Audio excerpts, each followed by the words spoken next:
How about a great looking cowl that you can lift over your head, pull on the drawstring, and it becomes a really cool hat, which also works as a messy bun.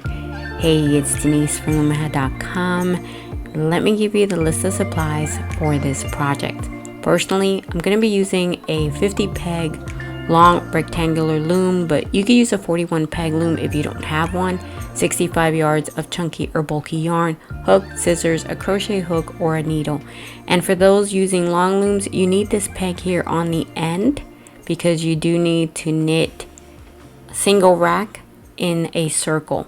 So without further ado, let's begin. I'm going to be using stitch markers to mark my loom. Please be sure to, if nothing else, mark your peg 1.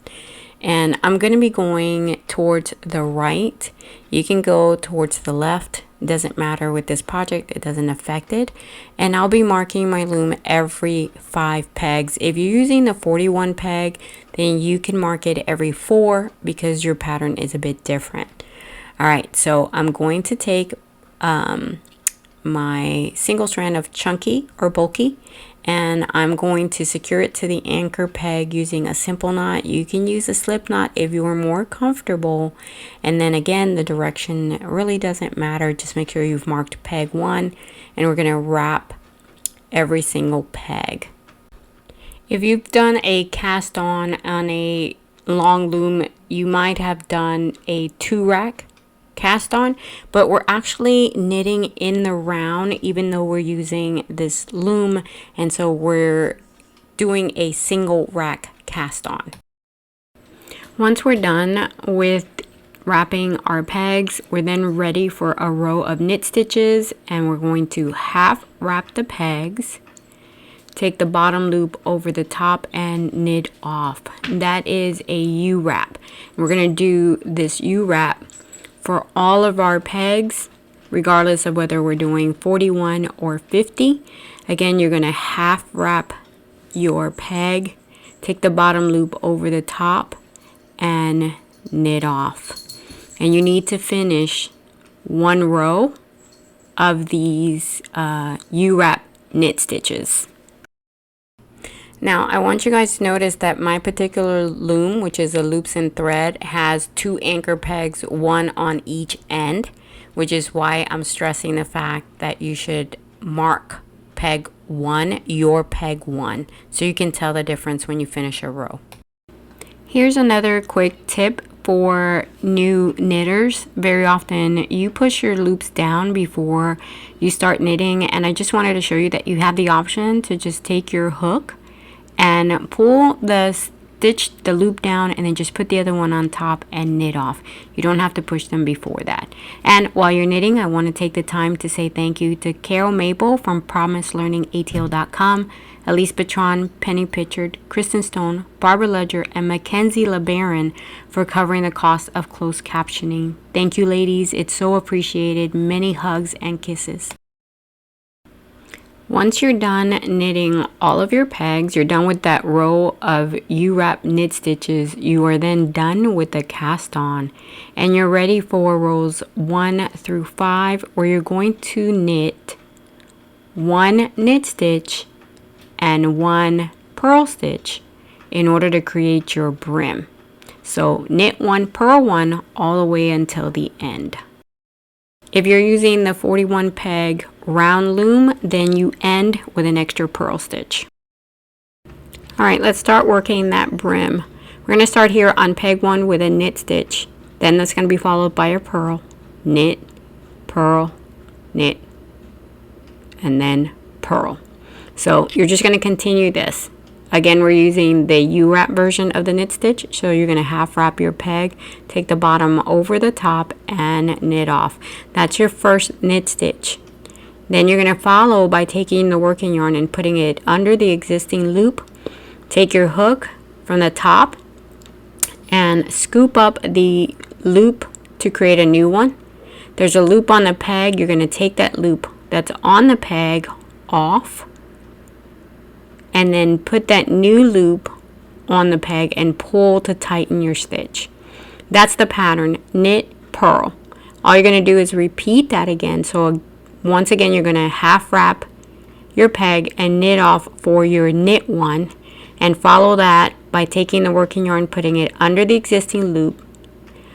With your hook, scoop up and create that new loop right there. Take off the one that's on the peg and put the new loop back on the peg and pull. That's your purl one.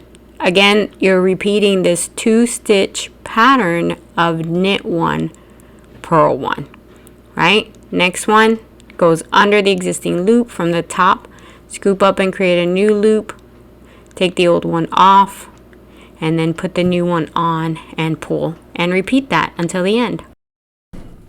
After you finish that row, you can take the knot off the anchor peg because your yarn doesn't need to be secured anymore, and then keep knitting because you need 5 rows for your brim.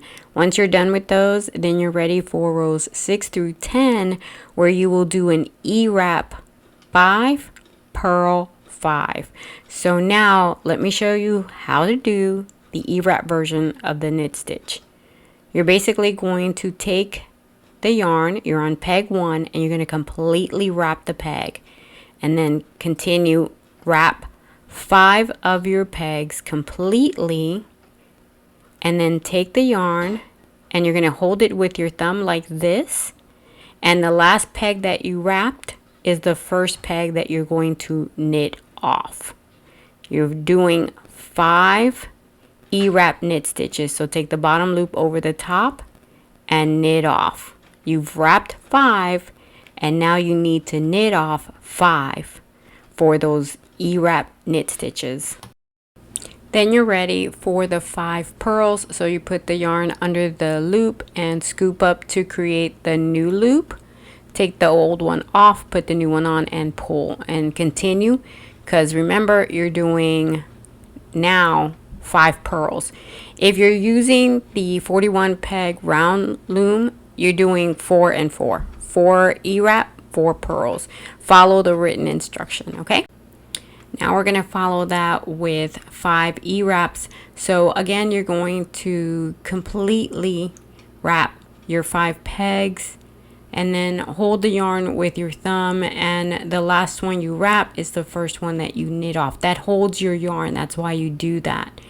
And once you knit off those 5, you're going to follow that with the 5 purl stitches. Again, if you're using the 41 peg loom, follow the instructions on the pattern. And as you guys continue to knit, I want to take this time to say thank you to Lorena Reese for her continued support and love for this channel.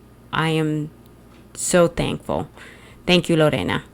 All right, guys, continue those 5 purl stitches, and then you start that 10 stitch pattern again. You do that until the end of the until the last stitch. You're going to do those 5 E-wraps and then 5 purls, and you're going to do that for 5 rows. Once you're done with those 5 rows, you're then ready for the next 5 rows, which are rows 11 through 15, where you're going to flip the pattern, and now you're going to purl 5 first and then E-wrap 5. So basically, where you did your E-wraps, you're doing your purls. Where you did your purls, you're doing your E-wraps.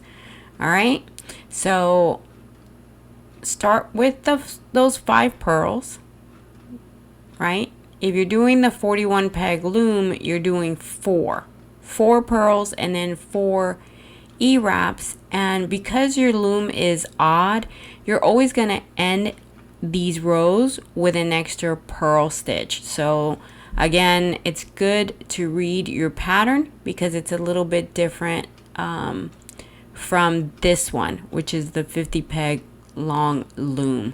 All right, finish your 5 rows, and then you're ready for rows 16 through 25, where all you're going to do is repeat rows 6 through 15, and this is what it looks like. Right, rows 16 through 20, E-wrap 5, purl 5, and then rows 21 through 25, you flip it and you purl 5, E-wrap 5. And lastly, for this basket weave stitch, you're going to do rows 26 through 30, where you're going to flip it again and you'll do the E-wrap 5, purl 5. Row 31 is super easy. You're just going to E-wrap the row. So remember, when you do the E-wrap, first you're going to wrap your pegs. So wrap all of them. And once you're done, hold on to the working yarn and then knit off all of your pegs. The next row looks a lot more complicated than it actually is. For row 32, we're going to do a yarn over, knit 2 together, and then E-wrap 3. I promise that it sounds a lot more complicated. You'll see that you can do this. Yarn over, knit 2 together, E-wrap 3, and you're going to do this until the end of the row. So we start with the first one, which is the yarn over. So we're starting on peg 1 with the yarn over, and my peg 1 is marked with my little bow. And I'm going to take the loop off the peg and I'm going to hold it up, unravel it. So I'm going to turn it and then bring it and put it on peg 2 over the existing loop that's already there. It's going to be a little loose, so tighten it, pull on your working yarn to tighten it up a little bit, and make sure that it is above the loop that was on peg 2. And then you could pull on the working yarn again, like I said, and bring it over that empty peg. So that is your yarn over. When you put that yarn over that empty peg, which is peg 1, you've done your yarn over, and now you're going to bring it to peg 2, that same working yarn, half wrap. And now on peg 2, you should have 3 loops, 2 originally and the one you just placed, and then you're going to knit those 2 that are on the bottom. You knit them off, and that's your knit 2 together, and that's going to be followed by those 3 stitches that you're awfully familiar with by now, which are the 3 E-wraps. So you're going to wrap the next 3 pegs, and then you're going to take your hook and you're going to knit off, starting with the last one you wrap. It's the first one that you knit off. You knit off those 3 pegs, and that's it. You survived it. You survived your yarn over, knit 2 together, E-wrap 3. And of course, now you're going to do the same thing again. So you take the loop off that peg, you unravel the loop on that peg and bring it over to the right or the left, depending on what direction you're going in. You have two loops now on that next peg. You're going to yarn over the empty one, bring it to the next peg. Now you have 3 loops on that peg, and you can actually knit off those loops one at a time. The knit 2 together, you don't have to do them together. There's no rule. Nobody's watching you. You could do this. You do them one at a time, and then you can go ahead with your 3 E-wraps. So you wrap the next 3 pegs, hold on to your working yarn, and knit off the last one that you wrapped. You knit off first, then knit off the rest of them, and you're done with your yarn over, knit 2 together, E-wrap 3, and then you just repeat it. Keep doing that until the end of the row. And for those using the 41 peg loom, follow your pattern, because you are doing 4, right, instead of 5 like we are doing with the long loom. All right, I have faith in you guys. You can handle this, right? It's not as scary as it seems. And what this is going to do is it's going to give you empty like holes, like buttonholes, for you to be able to put the drawstring through them. And that's what allows it to be a cowl and a hat. Now, rows 33 through 34 are super easy. All you're going to do is knit all of your pegs, and you're going to be using the U-wrap version of the knit stitch. So just knit 2 rows continuously. For the 41 peg, remember your last peg is always a purl. Just a reminder that this is the U-wrap version of the knit stitch. So 2 rows continuously of U-wrap knit stitches. And by the way, if you want to do a cover like I have on my hook, I'll give you a link in the description. Now we're ready for the cast off, and we're going to do the basic bind off. So this is done over 2 pegs. We're going to start with peg 1 and 2. And peg 1 and 2 is different from the rest of it. So we start off by doing 2 U-wrap knit stitches. So we're wrapping peg 1 and 2. And remember, it's always 2 pegs. We're going to always be working 2 pegs. So we knit off peg 1 and 2. And then I'm going to take the loop off peg 1 and bring it and put it on peg 2. And remember that I'm doing 1 and 2 different from the rest of the bind off. Then I knit off peg 2. And now peg 1 is empty. I cast off peg 1. It's empty. Now we're gonna work pegs 2 and 3. Those are the 2 that we're doing. But this time we're only going to knit off peg 3, which is that second of the 2 pegs. And we're going to take the loop off that peg and bring it over to peg 2. And now you have 2 loops on peg 2. You're going to knit off, and you're going to take that peg off of peg 2 and bring it to peg 1. Okay, now you did a bind off on pegs 1 and 2. You see, you don't have a loop there anymore. And now we're going to knit off peg 4, right? Remember, we're always working 2 pegs. Then take the loop off of peg 4, bring it over to peg 3. You now have 2 loops on peg 3, and you're going to knit off peg 3 and take that loop off and bring it over and tighten your stitch.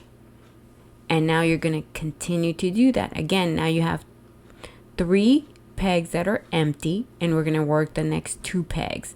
We're going to start off by knitting off the second peg, taking the loop off of that one and bring it over. Now you have 2 loops on that peg. You're going to knit off, take the loop off that peg, and put it on the one next to it that's empty. Okay, and now you have 1 peg, another peg that you've binded off, and now you're ready to do the next 2, work on the next 2 pegs. And you see how neat this looks. Now the reason I'm doing this particular bind off is because I want to use this as both a cowl and a hat. And so I need it to stay open and close it when I'm ready to close it. When I don't want to close it, I leave it open, and I need that bind off to be neat. Alright, so continue to do this all the way to the end, and on the last 2, you're basically just going to take the working yarn, knit off on the second peg, take the loop off, put it on the first peg, tighten your stitch, knit off, and you're done. Now just pull on that last peg, get your scissors, and you're going to cut your working yarn, and you are done knitting. Now just pull on it until the string comes all the way out, and now you have a knot.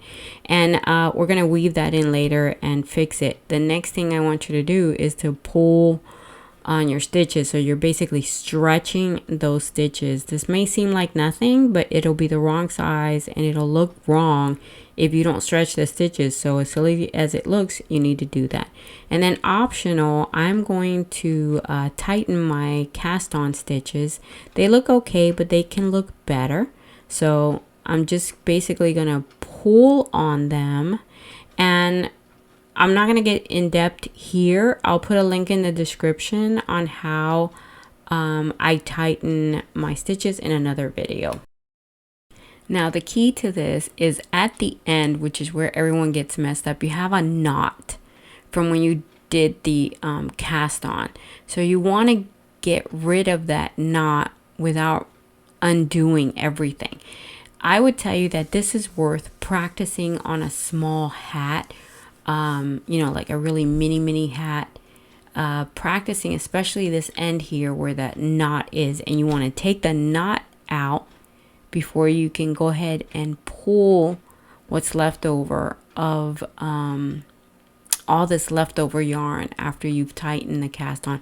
This technique is so worth learning. It's so worth taking the time to figure it out, so that you can get a really nice edge. And by the way, you only need to do this if you're making this project into a convertible hat cowl. If you don't care for that, you just want to make a hat, then you could just close this like you would close any other hat. You can use the gathered method. I would recommend that you do the flat drawstring cast off, and I have one that's hacked, so I'll give you a link in the description. But the one thing I want to remind you, you have the brim, which is that rib stitch, and then at the top you have these eyelets, these like hole pockets, which is where you're going to put the drawstring. This is what closes up to create the hat as opposed to the cowl. See, that's what you created with the yarn over. These, they're called eyelets, but I mean, you can also, they're just like buttonholes, same thing. That's the top portion, and then this bottom where you have the rib stitch, that is your brim if you want to wear the hat, or the bottom portion of the cowl. And again, you don't have to make this convertible hat cowl. You could just make it a hat by changing your cast off. But again, remember to stretch your stitches. Go ahead and put your drawstring through your eyelets. And a good practice to do is to do either a wet block or a steam block. So put your drawstring in, and first let's weave in the ends. Weaving in the ends is just taking that loose strand that's left over and either using a crochet hook like I'm doing here, or you can use a needle, or you can use an end weaver. Any one of those will work to weave in your ends. Once you're done weaving in your ends, then just take your scissors and cut the excess yarn off. Make a knot on one end, and then just put it through the eyelets until you get to the other end, and then you can do another knot on the other end. You could use any yarn or any color or any thickness to make this drawstring. This one, I put them the same, and the other one, I did a contrast. Now, real quick, I wanted to show you the difference between the 41 peg loom project and the 50, so that you could see that there's very little difference. But to me, it was enough that I felt that using the 50 peg loom was much better. Those extra 9 pegs gave me plenty of room to put on and take off the cowl. Hey, and check out more videos, and don't forget to share this one because that helps me a lot. All right, guys.